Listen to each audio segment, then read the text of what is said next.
नमस्कार, मी पंजाब डक. आज आहे 31 जुलै 2026. आजचा परत एकदा अंदाज आहे की राज्यातल्या सर्व शेतकऱ्याला सांगू इच्छितो की हा पाऊस कधीपर्यंत राहणार आहे. तर राज्यामध्ये आज म्हणजे मराठवाडा आणि विदर्भामध्ये आजच्या दिवसात पाऊस आहे आणि त्याच्यानंतर उद्याच्याला मात्र पूर्व विदर्भ, पश्चिम विदर्भ आणि मराठवाड्यामध्ये चांगलं सकाळपासून सूर्यदर्शन होणार आहे म्हणून हा अंदाज शेतकऱ्यांना लक्षात यायचा. पण आजच्या दिवस मात्र विदर्भ 6 आणि 5 11 जिल्हे, मराठवाड्याचे 7 जिल्हे म्हणजे आज मात्र दिवसभर पाऊस चालू राहणार आहे म्हणून हा अंदाज सर्व शेतकऱ्यांना लक्षात यायचा. त्याच्यानंतर राज्यात आपण पश्चिम महाराष्ट्राकडे आज दिवसभर म्हणजे पश्चिम महाराष्ट्राकडे सांगायचं झालं तर अहिल्यानगर, पुणे, सातारा, सांगली, सोलापूर, कोल्हापूर ह्या पट्ट्यामध्ये आज दिवसभर रिमझिम पाऊस चालू राहणार आहे म्हणून हा अंदाज लक्षात यायचा. उद्याच्या दिवस तिकडे थोडाफार पाऊस राहील, पण उद्या दुपारनंतर देखील पश्चिम महाराष्ट्राकडे चांगलं सूर्यदर्शन होणार आहे म्हणून हा अंदाज लक्षात यायचा. आता उत्तर महाराष्ट्राकडे वळू. उत्तर महाराष्ट्राकडे नाशिक जिल्हा, अहिल्यानगर, त्याच्यानंतर धुळे, नंदुरबार, जळगाव, दिंडोरी, इगतपुरी, संगमनेर, अकोले ह्या पट्ट्यामध्ये मात्र आज आणि उद्याच्या दिवस मात्र मुसळधार पाऊस पडणार आहे म्हणून हा अंदाज लक्षात यायचा.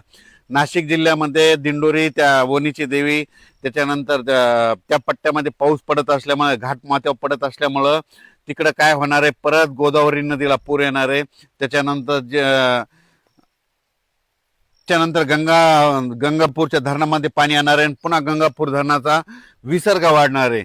गंगापूरचा विसर्ग वाढल्यामुळे त्याचं पाणी नांदूर मधनेश्वरला येणार आहे. नांदूर मधनेश्वरला आल्याच्या नंतर नाशिकला येणार. नाशिकला आल्याच्या नंतर तुम्हाला एक सांगू इच्छितो की परत ते दुतोंड्या मारुती त्याला त्याला परत पाणी लागणार आहे म्हणून अंदाज लक्षात येतात.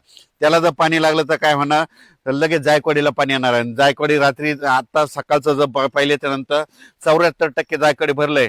माझा तरी अंदाज आहे म्हणजे ह्या 10 ऑगस्ट पर्यंत जायकवाडी जवळपास 90 ते 100% भरून जाईल म्हणून ही मराठवाड्यातल्या शेतकऱ्यासाठी आनंदाची बातमी. संभाजीनगर, जालना जिल्हा, परभणी जिल्हा, नांदेड जिल्हा, हिंगोली जिल्हा सर्व शेतकऱ्याच्या आनंदाची बातमी. जे जायकवाडी धरण जे आहे ते म्हणत होते भरणार नाही, फक्त मी एकटा म्हणत होतो की भरणार आहे म्हणून त्या जिल्ह्यासाठी सर्वप्रथम आनंदाची बातमी. हे जायकवाडी धरण भरल्याच्या नंतर त्याच्या खाली खूप बंधारे जवळपास बॅरेज आहे. तर त्या शेतकऱ्याला सांगू इच्छितो 15 ऑगस्टच्या नंतर काय होणार आहे, 15 ऑगस्ट सप्टेंबर ऑक्टोबर मध्ये पुन्हा काय होणार आहे, कॅचमेंट एरियामध्ये जायकवाडी म्हणजे गोदावरीकडे तिकडं नाशिककडे पाऊस पडणार आहे. त्याच्यामुळे पुन्हा जायकवाडीचं पाणी सुटणार आहे आणि हे सगळे बंधारे भरून जाणार आहेत म्हणून त्यांच्यासाठी देखील आनंदाची बातमी. तर आज सगळ्यात महत्वाचं म्हणजे पाऊस नव्हता फक्त नंदुरबार जिल्ह्यात. आज नंदुरबार जिल्हा, धुळे जिल्हा, जळगाव जिल्हा, नाशिक जिल्हा आणि राज्यातल्या सर्व शेतकऱ्याला सांगू इच्छितो. बऱ्याच शेतकऱ्याचे फोन आले आणि टेक्स्ट मेसेज पडला की हे पाऊस कधी कमी होणार आहे. तर जे डाळिंब शेतकरी त्यांच्यासाठी आनंदाची बातमी की 1 तारखेला म्हणजे 1 ऑगस्टला सूर्यदर्शन होणार आहे, 2 तारखेला आणखीन सूर्यदर्शन होणार आहे म्हणून अंदाज लक्षात यायचा. त्याच्यानंतर 1, 2, 3 ऑगस्टला देखील राज्यात सूर्योदय असताना काय होणार आहे, स्थानिक वातावरण तयार होऊन ठिकठिकाणी मराठवाड्यामध्ये देखील पाऊस पडणार आहे म्हणून अंदाज लक्षात यायचा. सोलापूर जिल्ह्यात देखील पाऊस पडणार आहे म्हणून अंदाज लक्षात यायचा. लातूर जिल्हा, बीड जिल्हा, जालना जिल्हा, संभाजीनगर आणि विदर्भ ह्या पट्ट्यामध्ये 1, 2, 3 मध्ये स्थानिक वातावरण तयार होऊन 1, 2, 3, 4 ऑगस्ट पर्यंत पाऊस पडणार आहे म्हणून अंदाज लक्षात यायचा.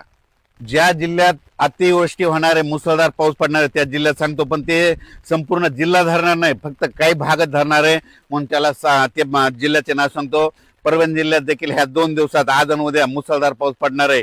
सगळीकडे नाही पडणार, फक्त काही भागातच पडणार म्हणून अंदाज लक्षात यायचा. बीड जिल्ह्यात देखील मुसळधार पाऊस पडणार आहे. जालना जिल्ह्यात देखील मुसळधार पाऊस पडणार आहे. त्याच्यानंतर जळगाव जिल्ह्यात देखील पडणार आहे. धुळे, नंदुरबार, नाशिक, त्याच्यानंतर इकडं बुलढाणा जिल्ह्यात जास्त मुसळधार पडणार आहे म्हणून अंदाज लक्षात यायचा. त्याच्यानंतर अकोला, अमरावती, वाशिम, हिंगोली ह्या जिल्ह्यात देखील मुसळधार पाऊस पडणार आहे. नांदेड जिल्ह्यात देखील आहे, यवतमाळकडे देखील आहे, नागपूर, वर्धा, भंडारा, गोंदिया त्या परिसरात आहे म्हणून हे लक्षात यायचं. फक्त तुम्हाला सांगतो मुसळधार पाऊस जिल्ह्याचे नाव जर सांगितलं परभणी जिल्हा, तर हे परभणी जिल्ह्यामध्ये 848 गावं येतं.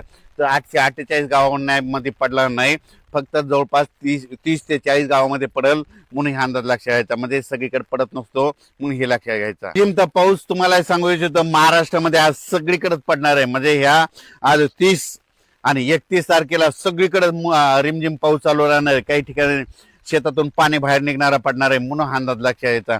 आज देखील तुम्ही पाहू शकता रात्रीपासूनच पाऊस चालू आहे, पण ह्याची स्पीड दुपारी 2च्या नंतर स्पीड वाढत जाणार आहे म्हणून हा अंदाज सर्व शेतकऱ्यांना लक्षात यायचा. बुलढाणा जिल्ह्यातल्या शेतकऱ्याला सांगू इच्छितो की खामगाव, चिखली, बुलढाणा, मेकर, त्याच्यानंतर शेगाव, त्याच्यानंतर इकडं नांदुरा घाटाच्या खाली मलकापूर त्या परिसरातला सांगतो तुमच्याकडे मात्र अतिमुसळधार पाऊस पडणार आहे काही काही भागामध्ये म्हणून अंदाज लक्षात यायचा. तर जळगाव जामोद खाली जास्त पाऊस पडणार आहे म्हणून त्या देखील शेतकऱ्यांना लक्षात यायचा. नदी काठी कोणाचा जर आखाडा असेल तर तुम्ही काय करा, आज तुम्ही दुपारपर्यंत तुम्ही तुमचे बैल जनावर पाईपलाईन असेल तर ते काढून बाजूला ठेवा, कारण की आज काय काय भागामध्ये जोराचा पाऊस पडणं, वड्या नाल्याला पाणी येणार आहे म्हणून हा अंदाज लक्षात यायचा. राज्यात सर्वत्र मुसळधार नाही पडणार, फक्त काही काही 10-20 गावामध्ये 5-50 गावामध्ये असंच पडणार आहे म्हणून हा अंदाज शेतकऱ्यांना लक्षात यायचा. जळगाव जिल्ह्यातल्या शेतकऱ्याला सांगू इच्छितो तुम्ही देखील काळजी घ्यायची, तुमच्याकडे देखील अतिमुसळधार पाऊस पडणार आहे म्हणून हा अंदाज लक्षात यायचा.